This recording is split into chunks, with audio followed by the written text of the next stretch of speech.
नमस्कार। फिर से एक बार स्वागत है मेरे चैनल पर। मैं हूं राज।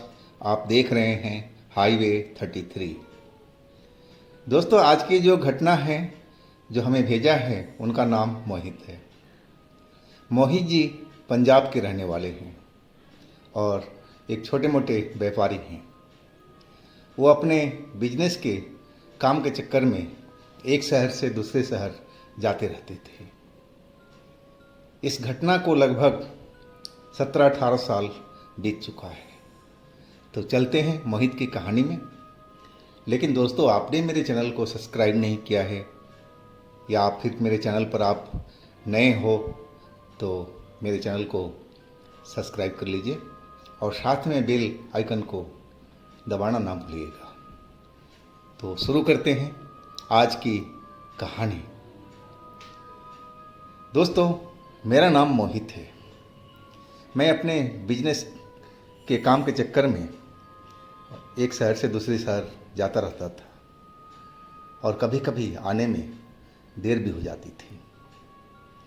मेरा ऐसा ही काम था, लोगों से मिलना, उनसे मीटिंग करना, कहीं पार्टी अरेंज करना। ये हम लोग को बिजनेस का एक सिलसिला था, एक काम का हिस्सा था। इसमें अक्सर लेट हो ही जाता था। लेकिन मैं बहुत जगह घूमा। मुझे आज तक कभी भी भूत प्रेत चुड़ैल जैसी चीज़ से कभी पाला नहीं पड़ा था। लेकिन आज जो मेरे साथ में हुआ था, उस दिन, जिस दिन का ये घटना है, वो मैं कभी भूल नहीं पाता हूँ। मैं एक शहर से अपने शहर वापस आ रहा था और वहीं पर मीटिंग में, पार्टियों से मीटिंग में मुझे बहुत देर हो चुकी थी। मैं अपने शहर से करीब 40 किलोमीटर की दूरी पर रह गया था। मेरे पास में कार थी और मैं अकेले था और ड्राइव कर रहा था। मैं बड़े मज़े से अपने कार चलाता हुआ चलता जा रहा था। मुझे घर जल्दी पहुंचना था, है कि मेरी पत्नी कल मैके जाने वाली थी और उसको भी मुझे सुबह में छोड़ के आना था और फिर एक दिन के बाद मुझे ले आना था। उनके घर में कोई ऐसा कुछ फंक्शन था या कोई काम था। तो मैं इसी चक्कर में जल्दी जल्दी अपने घर की तरफ निकल रहा था। अब रोड तो अंधेरा हो चुका था और जिस रोड पर मैं चल रहा था उस रोड पर मैंने हज़ारों बार गुजर चुका था और कहीं भी मुझे डर, भय ऐसा कुछ महसूस नहीं हुआ था। लेकिन आज की बात ही अलग थी। वहाँ पर एक जगह पर एक पुराना श्मशान घाट और कब्रिस्तान दोनों हुआ करता था, लेकिन वो सब अब बंद हो चुका था। वो बीते ज़माने की बात थी। लेकिन लोग बाग कहा करते थे कि उस जगह पर कभी कभी रात में कुछ लोग, कुछ आत्माएं दिखाई पड़ती है। लेकिन मैं इस बात को कभी ना देखा था, ना महसूस किया था। बस मैं सुना सुना भर था और मैं अपनी उसी रोड से निकलता चला जा रहा था। अब वो जो जगह था, श्मशान था और वो कब्रिस्तान था, अब वो जंगल में तब्दील हो चुका था। अब वहाँ पर ऐसा कुछ भी नहीं था। बहुत पिछले ज़माने की ये बात थी। कहा जाता इस बात को काफ़ी साल गुजर चुके थे। मैं उस जगह से क्रॉस करने ही वाला था और तभी मेरी कार अचानक झटका देने लगी और रुक गई। मैं अपनी गाड़ी को देखने लगा कि अचानक मेरी गाड़ी में क्या हुआ। मेरी कार क्यों झटका दे करके रुक गई और क्यों नहीं स्टार्ट हो रही है। जितना मैं जानता था उतना मैं कर चुका था, लेकिन मेरी गाड़ी जो थी ये स्टार्ट होने का नाम नहीं ले रही थी। मैं अब इंजन की तरफ आ गया था, बाहर निकल करके गाड़ी से, और बोनट खोल करके आखिरी बार मैं ट्राई कर रहा था। मुझे एक चीज़ और देखना था और उसी चीज़ को मैं आखिरी बार चेक कर रहा था। नहीं तो मैं तो इस जगह पर फंस सा गया था, वो भी रात के टाइम में। वैसे मेरी कार कभी धोखा नहीं दिया था, लेकिन आज पता नहीं क्या हो गया था। और उसी चीज़ को मैं चेक कर रहा था और तभी लगा कि मेरे पीछे से किसी ने मेरे कंधे पर हाथ रखा है। मुझे वजन सा महसूस हुआ और जैसे ही मुझे लगा कि मेरे कंधे पर किसी ने हाथ रखा है पीछे से, मैं मुड़ करके देखा, लेकिन वहाँ पर मुझे कोई भी दिखाई नहीं पड़ा। लेकिन जो वजन था वो लगातार मेरे कंधे पर महसूस हो रहा था। वो वजन बढ़ता ही जा रहा था। मैं अपने हाथ को पीछे ले जा करके और देखने लगा कि ऐसे क्या है, मेरे हाथ पर ये वजन कैसे बढ़ रहा है, क्या हो रहा है ये सब। मुझे सही में कुछ पता नहीं चल रहा था और मैं अब क्या करूं समझ में नहीं आ रहा था। मैं अपने कंधे झटकने लगा था कि कोई हो हाथ, ऐसा कुछ हो तो हट जाए। लेकिन जिसने भी मेरा हाथ को पकड़ा था, कंधे पर हाथ रखा था, वो बिल्कुल हटा नहीं रहा था।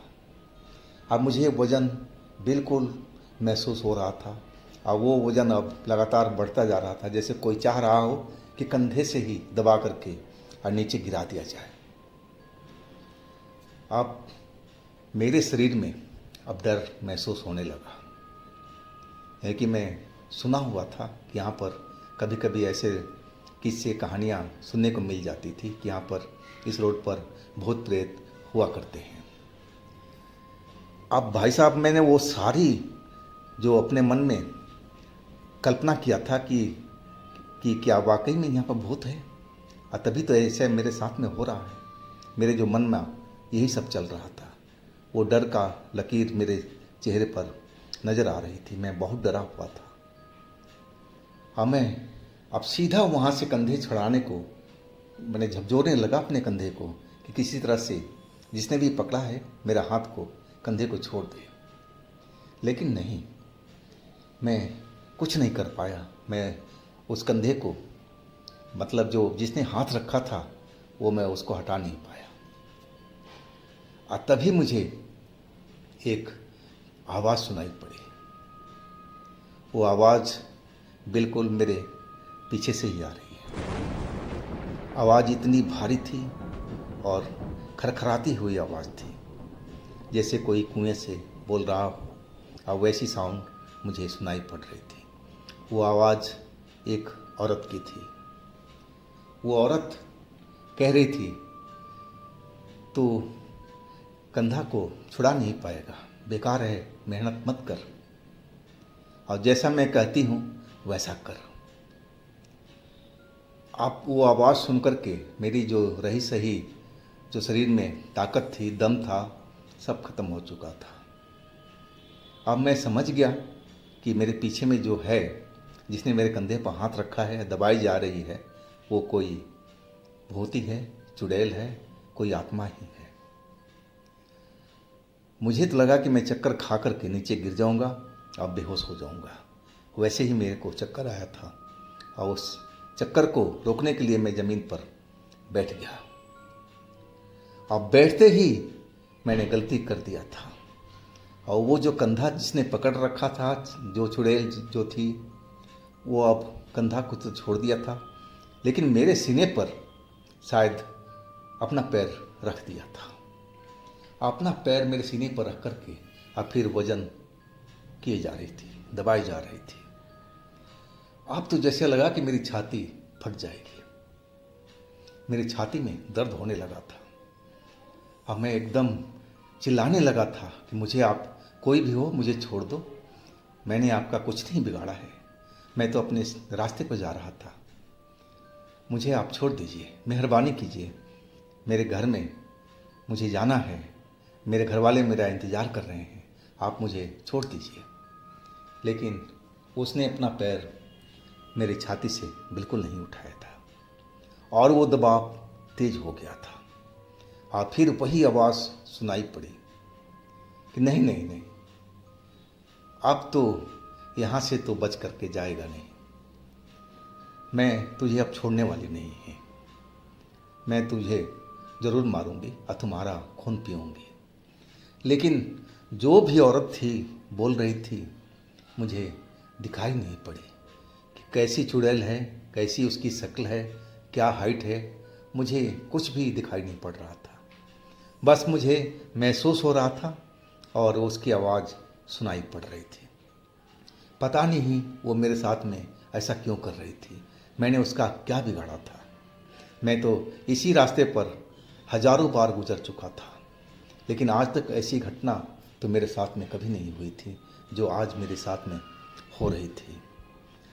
और मैं लगा कि अब मर जाऊंगा। छाती पर उसका पैर का दबाव लगातार अब बढ़ता जा रहा था। मुझे लगा कि मैं अब दम तोड़ दूंगा। मेरे सीने में बहुत तेज दर्द उठ रहा था।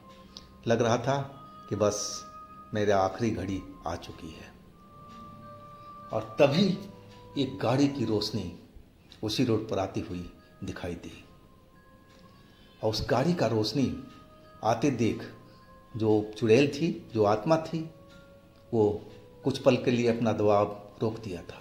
शायद वो उस तरफ देख रही थी जिधर से वो गाड़ी आ रहा था। वो गाड़ी एक बड़ा सा ट्रक जैसा मुझे दिखाई पड़ रहा था। और वो उस चुड़ैल ने मुझे तो छोड़ दिया, मेरे सीने से अपना पैर हटा दिया और मैं अब लंबी लंबी सांसें लेने लगा था। और मैं जल्दी से उठा और भाग करके अपने कार में जा बैठा, दरवाज़ा लॉक कर दिया। और मैं उधर देखने लगा जिधर से वो ट्रक आ रहा था। लाइट जलती हुई दिखाई पड़ रही थी। और तब मुझे लाइट की रोशनी में एक धुंधला सा साया दिखाई पड़ा जो बीचों बीच रोड पर खड़ा था। बाल उसके जैसे परछाई की तरह लहरा रहे थे। अब जो चुड़ैल थी उसकी परछाई नज़र आ रही थी उस लाइट में, हेडलाइट की रोशनी में।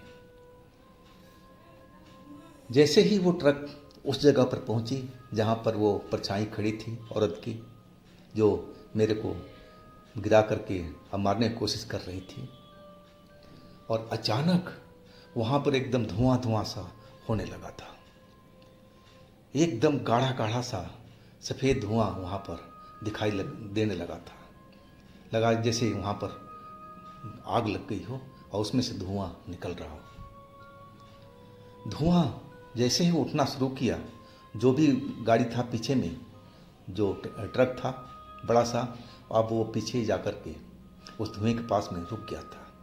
वो भी बेचारा डर गया होगा कि ये आखिर यहाँ हो क्या रहा है। मैं अपनी गाड़ी को अब स्टार्ट करने का कोशिश करने लगा था और 2-4 बार स्टार्ट किया और तभी मेरी गाड़ी स्टार्ट हो गई थी।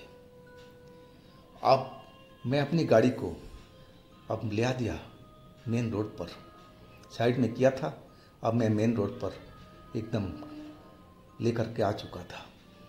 अब मैं देखने लगा सामने की तरफ से वो धुआं था अब छट चुका था और वहाँ पर वही साया जो मेरे को परेशान किया था, मेरे को मारने की कोशिश किया था, अब वो नज़र आ रही थी साफ। एक लाल कपड़ों में और लंबी सी लड़की सड़क पर दिखाई पड़ रही थी। शायद ट्रक वाला ने देख लिया था कि जो उसके सामने खड़ी है वो कोई आम लड़की नहीं है और जो यहाँ पर हो रहा है वो सब कुछ भूतिया घटना है। शायद वो जानता था और तभी तो वो ट्रक रुका नहीं। हाँ, मेरे से पहले वो उस जगह से ट्रक निकाल चुका था। मैं भी उसके पीछे पीछे अब चल पड़ा था।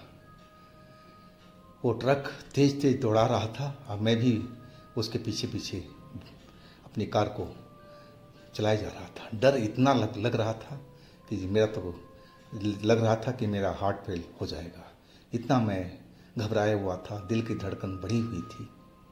और वो ट्रक वाला भी शायद मुझे डरा हुआ दिख रहा था।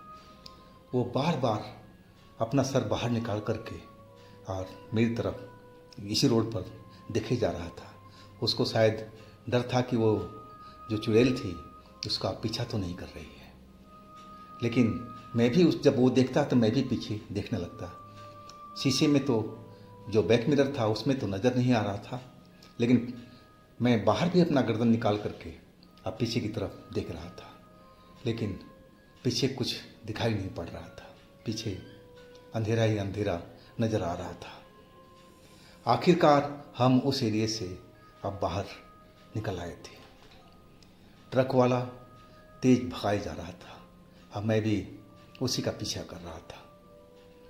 आखिरकार हम उस जगह पर पहुंच गए जहां पर कम से कम 7-8 ट्रक खड़ी दिखाई पड़ रही थी और वहाँ पर ढाबा था और ढाबे पर लोग चाय पी रहे थे, कोई नाश्ता कर रहा था। वो ट्रक वाला भी वहीं पर जाकर के ट्रक रोका और मैंने भी अपना कार उसी जगह पर जाकर के रोका। कुछ पल तो मैं अपनी गाड़ी में ही बैठा रहा।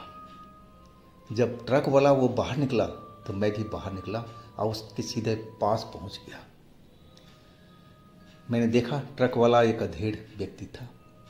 अब मैं उसको जा करके राम राम किया, यानी कि काका, ये आपके सामने जो घटना हुई थी ये सब क्या था। अब मैं भी अपनी कहानी उसको बता दिया था।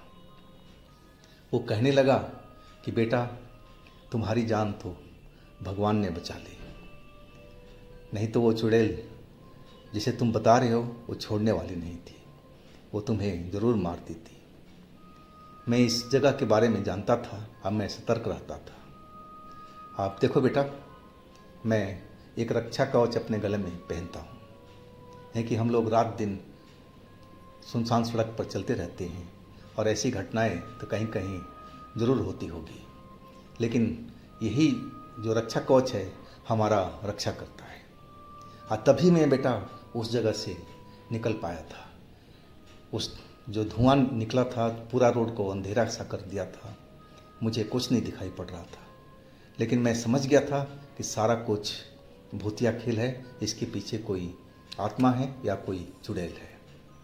मैं उस जगह पर रुका नहीं और जैसे ही मैं ट्रक निकालने लगा था वो सब धुआं ख़त्म हो गया था और वो औरत मुझे दिखाई पड़ी थी। चलो बेटा, तुम्हारी भी जान बच गई और मेरी भी जान बच गई। मैंने पूछा, काका, इस रोड से तो मैं हजारों बार गुजरा हूँ, लेकिन ऐसा नौबत तो कभी नहीं आया, तो आज ऐसा क्यों है। वो कहने लगा, ड्राइवर जो मेरे से बात कर रहा था, कि बच्चा तुम्हें कुछ जानकारी भी है।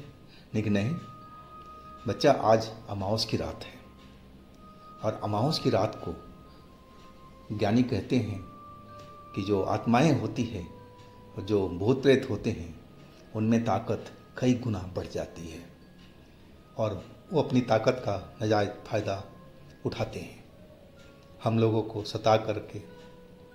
तो बेटा, अब आशा है कि मेरी बात आप समझ गए होंगे। अब अपना घर निकलो बेटा। फिर तो मैं सारा कहानी खेल समझ गया था, लेकिन मैं घर पहुंच गया था और घर पहुंचते ही मुझे बुखार ने आ घेरा था।